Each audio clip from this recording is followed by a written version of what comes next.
In this video, let's try and understand what virtual environments are and why do we need them in the first place. Let's assume that you are working on two different projects and they require separate Python environments. Project 1 requires X version of Flask and other dependencies, and Project 2 a different set of versions.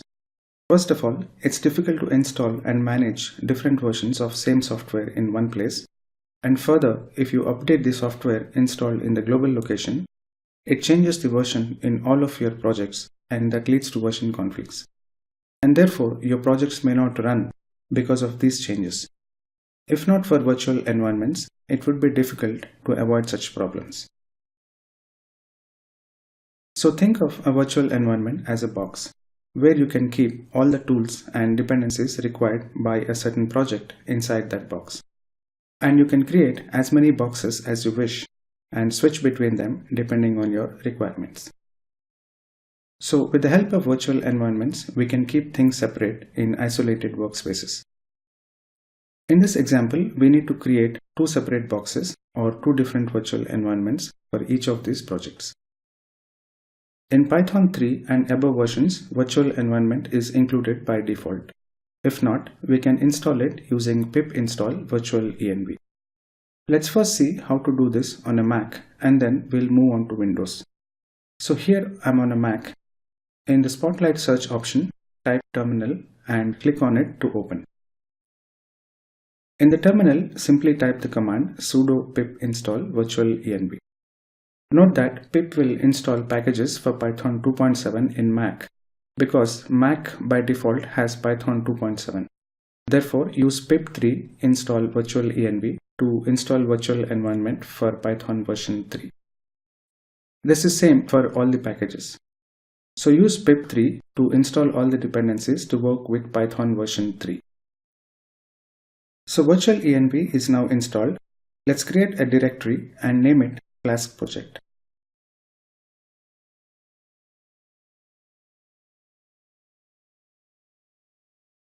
And cd into the folder. Then we can create a virtual environment using the command virtual env, and we can give any name we like. Let's call this Flask env. The environment is now being set up.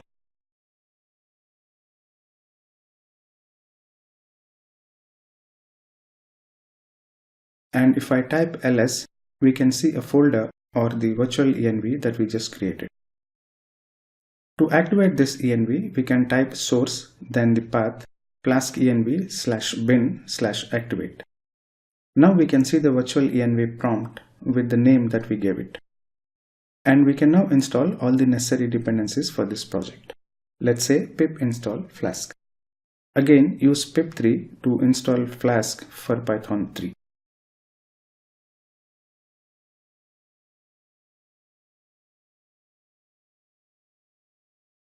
To deactivate a virtual environment, just type deactivate and that should get you out of the environment. And make sure to activate this environment every time you work on this project. Now let's see how to do this on Windows. The procedure is almost similar. First we need to open the command line, and we can do this by clicking on the Windows menu and type cmd. Then simply type pip install virtual env. Let's first create a directory for the project and cd into that folder.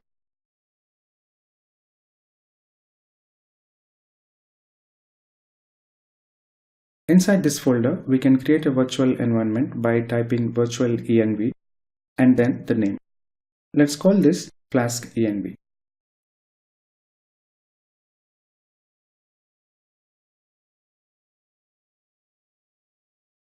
And once done, we can activate it by typing the path flaskenv/scripts and /activate.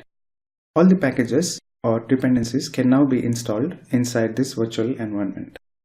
And lastly, we can do a pip freeze to see all the dependencies installed inside this virtual environment. Pip commands work on any operating system, so they should work on Mac as well. And once you create a virtual environment, make sure to activate it every time you work on your projects. So that's about installing virtual environments on both Mac and Windows.